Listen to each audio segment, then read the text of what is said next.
Film dibuka 2 tahun setelah terjadinya film Sisu yang pertama, tepatnya setelah terjadinya Perang Dunia Kedua. Akibat perang ini, Finlandia harus menyerahkan sebagian wilayah Karelia ke Uni Soviet. Alhasil, banyak warga Finlandia yang meninggalkan rumah mereka dan mengungsi ke perbatasan Finlandia.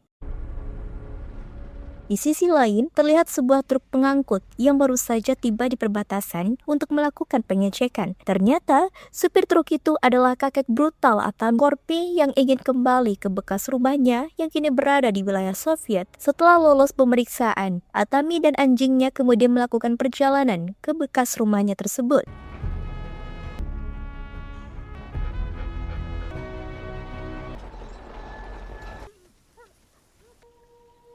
Sesampainya di sana, Atami langsung merasa sedih yang sangat mendalam karena dulu istri dan kedua anak laki-lakinya terbantai oleh seorang komandan Soviet saat Perang Dunia terjadi.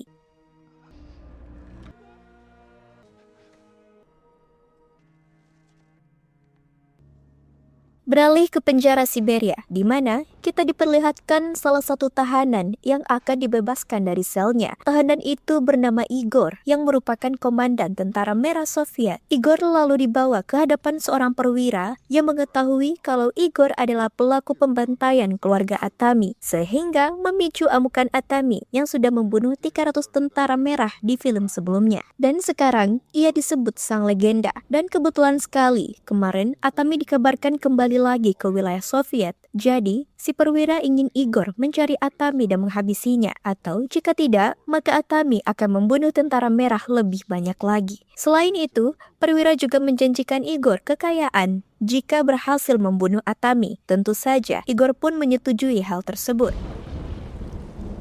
Including a 2-year-old boy, and became a legend. Cliche.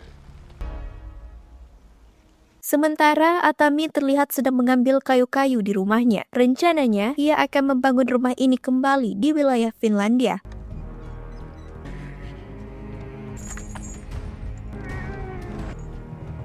Atami lalu mengikat kayu-kayu itu di belakang truknya. Sedang sisa runtuhan rumahnya dibakar.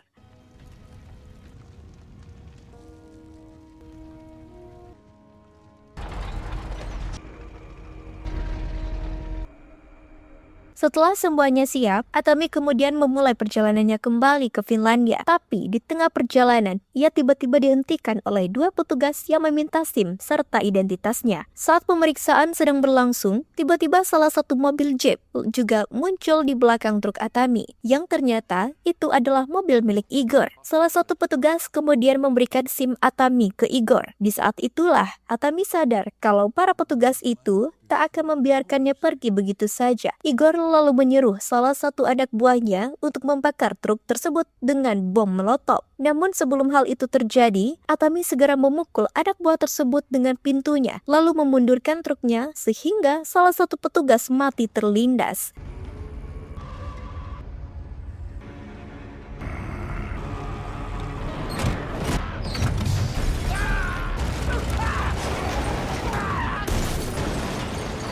Si kakek legend kemudian menabrak mobil petugas di depannya, lalu menabrak salah satu petugas ke dalam truknya. Setelah itu, ia memukul pingsan petugas tersebut dan mengambil senjatanya. Sedangkan Igor mengerahkan petugas lain menggunakan truk besar untuk mengikuti Atami. Sesampainya di ujung jalan, Atami menghentikan truknya, lalu menyuruh petugas yang bersamanya agar lari ke depan sebagai umpan. Seketika, petugas lain pun menembaki petugas tersebut karena berpikir itu adalah Atami. Namun, ketika mereka sedang merasa senang karena sudah membunuh kakek legend, tiba-tiba Atami yang asli menembaki para petugas yang tentu saja membuat Igor terkejut.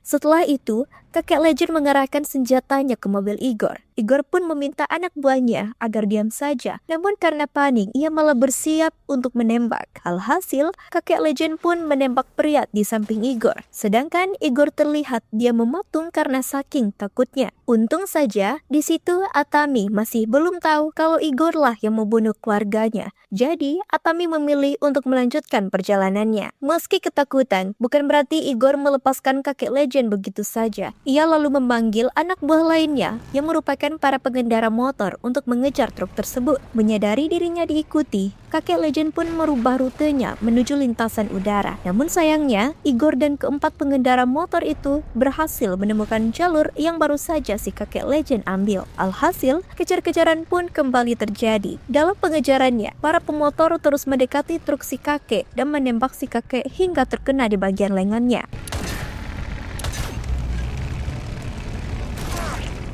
Meskipun agak oleng sedikit, tapi si kakek mampu mengendalikan truknya kembali ke jalanan.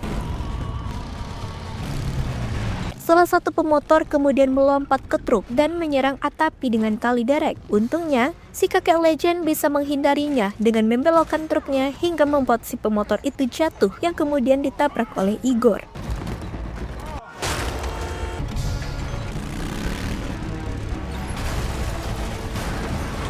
Aksi kakek itu pun tak sampai di situ saja. Ia lalu membuka pintu truk sambil bergelantungan dan kemudian memasangkan bom ke roda salah satu pemotor, sehingga pemotor itu terlempar dan meledak. Kini semua pemotor tewas dibuat oleh Atami.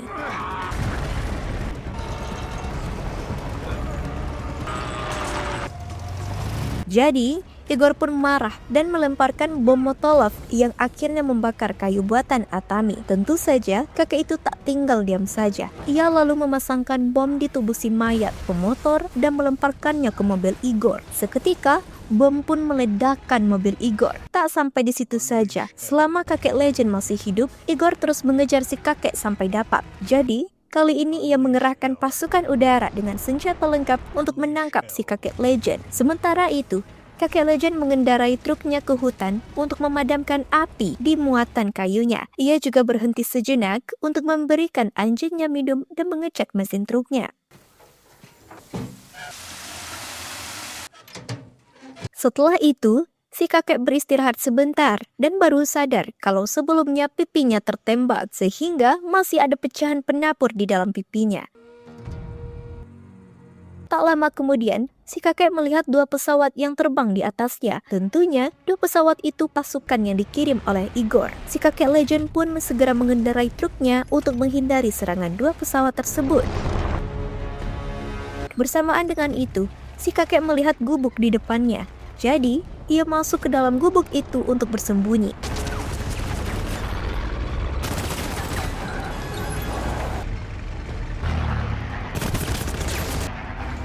Di dalam gubuk, si kakek menemukan papan kayu yang besar. Ia pun menggunakan papan tersebut untuk melindungi truk dan muatan kayunya. Sedangkan, dua pesawat itu muncul dari atas lalu menjatuhkan bom ke gubuk tersebut.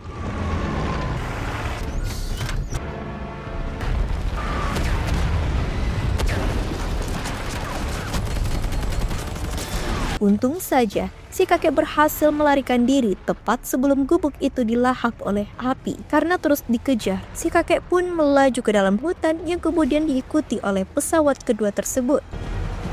Salah satu pesawat pilot kemudian terbang secara miring sambil menembaki truk si kakek. Namun, si kakek legend segera mengetikkan truknya yang akhirnya membuat sayap pesawat mengenai truk dan kemudian oleng jatuh ke tanah. Selang tak lama, Atami kembali berjalan sampai keluar hutan. Akan tetapi, sampai saat itu, pesawat kedua belum mengejarnya juga. Jadi, Atami pun melanjutkan perjalanannya melewati sisi tebing yang di bawahnya ada lautan.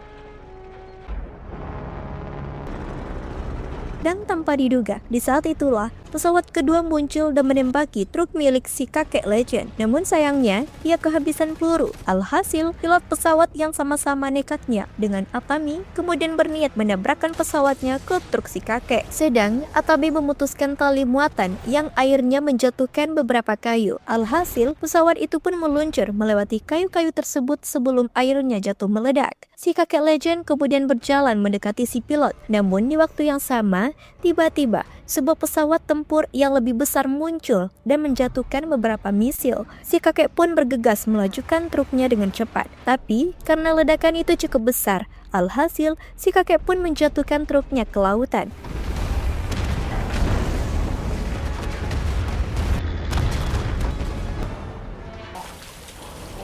Saat masuk ke dalam air, si kakek segera membobol pintu truk agar dirinya dan anjingnya bisa keluar. Tapi, si kakek tak begitu tega melihat kayu-kayu rumahnya tenggelam begitu saja. Jadi, ia sebisa mungkin melepaskan tali yang mengikat kayu gelondongan tersebut. Dengan begitu, kayu-kayu itu mengambang ke atas.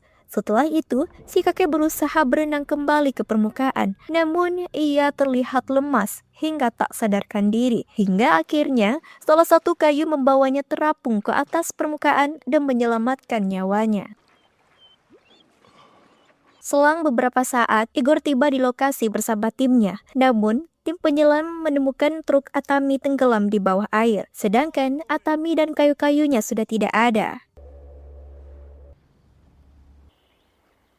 Sementara itu, di ujung laut, Atami berhasil menepi dengan merakit kayu-kayunya. Di saat itulah, ia melihat sebuah tank dan beberapa senjata. Jadi, tanpa berlama-lama, si kakek pun menaruh kayu-kayunya ke atas tank dan siap untuk melakukan perjalanan menegangkan selanjutnya.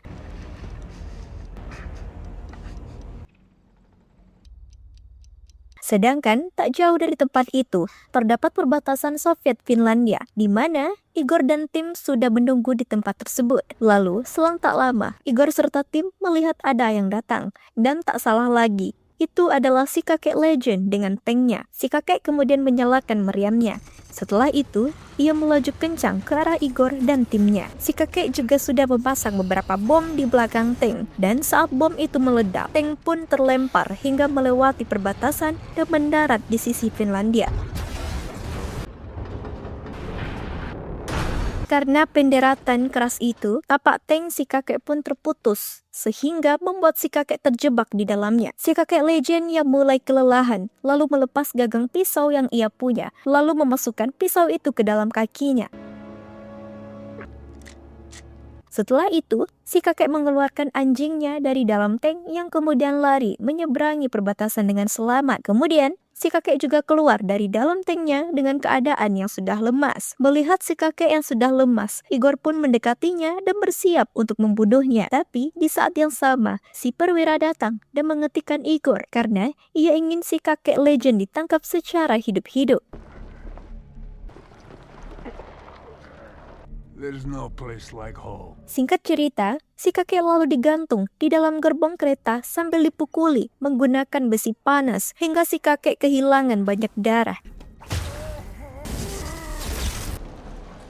Tak lama kemudian, Igor masuk dan mengatakan kalau ia sudah membunuh banyak wanita dan anak-anak sampai ia tak mengenali wajah mereka. Akan tetapi, Igor tidak akan pernah lupa dengan salah satu anak kecil yang berusaha menikam Igor saat ia mencoba membunuh ibu dan saudaranya. Tikaman itu tepat di samping mata Igor dan hampir membutakannya. Lalu, saat Igor melihat kayu-kayu yang selama ini dibawa oleh Atami, Igor akhirnya ingat rumah anak kecil itu dan anak itu adalah putra dari Atami. Karena serangan anak itu, Igor pun akhirnya membunuh seluruh keluarga Atami dan memotong-motongnya menjadi beberapa bagian sebelum akhirnya diberi makan ke anjing liar. Mendengar kengerian itu, si kakek Atami pun menjadi semakin marah. Saat Igor pergi, si kakek mulai jungkir balik, lalu sekuat tenaga membongkar gantungan talinya. Setelah berhasil melepas tali itu, dua penjaga mendengar suara dari dalam. Jadi, mereka pun main batu kertas gunting dan yang kalah pergi mengeceknya. Sedang di dalam, si kakek Atami kemudian mengeluarkan pisau yang sebelumnya ia simpan di dalam kakinya. Dan saat salah satu penjaga masuk, si kakek langsung menyerang dan membunuhnya. Penjaga kedua yang mendengar kerusuhan itu pun membuka pintu gerbong dan mendapati rekannya sudah terbunuh di tangan si kakek. Karena ketakutan, penjaga itu pun memilih melompat dari kereta. Si kakek yang kini dipenuhi amarah lalu bertekad untuk melakukan balas dendam. Di sisi lain, Igor terlihat sedang menikmati makan malam bersama si perwira dan para jenderal lainnya. Namun, di situ Igor merasa kesal karena imbalan yang perwira janjikan belum juga dibayarkan. Di samping itu, kakek Atami mulai menyelinap masuk ke gerbong depan. Dia masuk secara diam-diam ke gerbong tempat para prajurit sedang tertidur.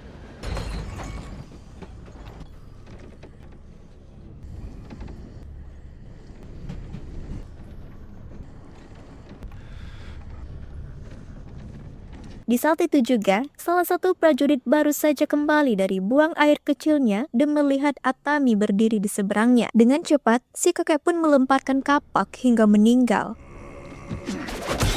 Namun satu prajurit lain terbangun dan melihat Atami di depannya. Jadi, si kakek pun langsung menikamnya hingga beberapa kali. Tak hanya itu saja, salah satu prajurit juga menjatuhkan botolnya hingga pecah sehingga memaksa si kakek berjalan di atas pecahan botol tersebut. Si kakek juga terpaksa merangkak dengan punggungnya karena beberapa prajurit mulai terbangun. Sampai akhirnya ia kembali bangun dan bergegas keluar dari gerbong tersebut.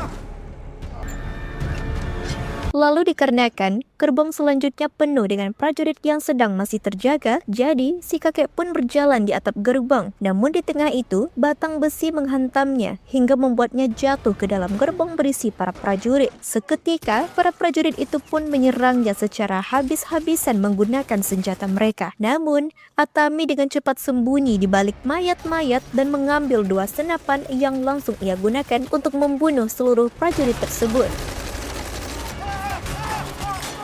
Suara tembakan itu pun terdengar oleh Igor. Jadi, ia sengaja memisahkan gerbongnya dengan gerbong belakang, sehingga si kakek tak bisa mencapai ke tempatnya.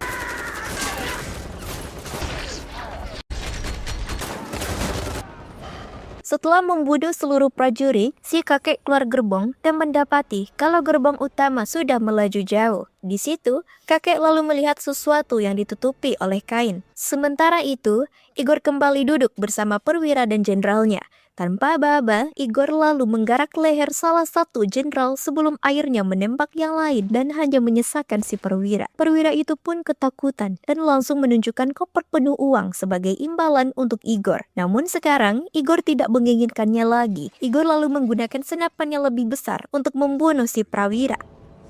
For you. Di sisi lain, 3 prajurit yang masih selamat kemudian keluar gerbong dan mendapati Atami sudah menyiapkan rudalnya untuk mengejar Igor. Si kakek legend pun melaju dengan kecepatan penuh, sampai-sampai getarannya pun terasa ke gerbong Igor.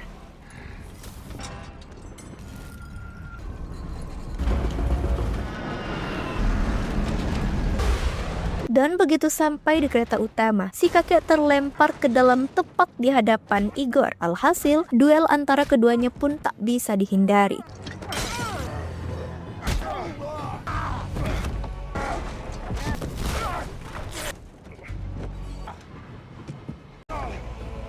Perkelahian antara keduanya langsung cukup sengit. Mereka juga menggunakan benda apapun di sekitarnya untuk saling pukul.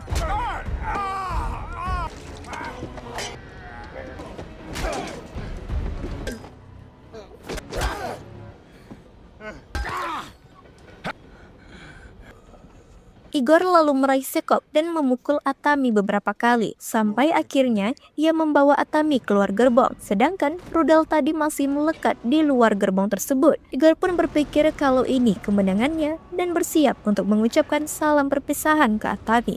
Any last words? Tapi di saat itu juga, si Atami melepehkan sebuah sekrop dari mulutnya, yang ternyata itu adalah sekrop yang digunakan untuk menahan rudal. Alhasil, rudal itu pun perlahan terlepas dan meleset ke depan arah Igor. Sedangkan Atami melepaskan gerbongnya, meninggalkan Igor dengan rudal besar tersebut. Kemudian, saat rudal itu berhenti, Igor sedikit lega karena berpikir ia masih selamat. Tapi, tiba-tiba rudal itu bergerak kembali dan terjadi ledakan besar tepat di depannya. Dari kejauhan, si kakek pun terlihat puas dengan ledakan besar yang menimpa musuhnya tersebut. Singkat cerita, 2 hari setelah kejadian itu, di sebuah stasiun kereta api dekat perbatasan Finlandia, 2 penjaga mendengar suara dari kejauhan. Dan saat diperhatikan, ternyata itu adalah Atami Korpi yang menggunakan kereta jungkat-jungkit untuk membawa semua kayu-kayu ke rumahnya. Si kakek Atami lalu menyerahkan kartu identitasnya. Kedua petugas yang kemudian mengenali Atami sebagai si legend dan memberinya hormat kepadanya. Beberapa hari kemudian, saat Atami sedang membangun rumahnya menggunakan kayu-kayu bekas rumahnya dulu, anjingnya mulai menggonggong karena beberapa orang mulai mendekat ke arahnya. Ternyata, orang-orang itu adalah penduduk setempat yang ingin membantu si kakek mendirikan rumahnya. Adate. Melihat kebaikan orang-orang di sekitar, si kakek pun menjadi emosional dan terharu. Film pun ditutup dengan Atami dan para penduduk yang berhasil menyelesaikan pembangunan rumah tersebut.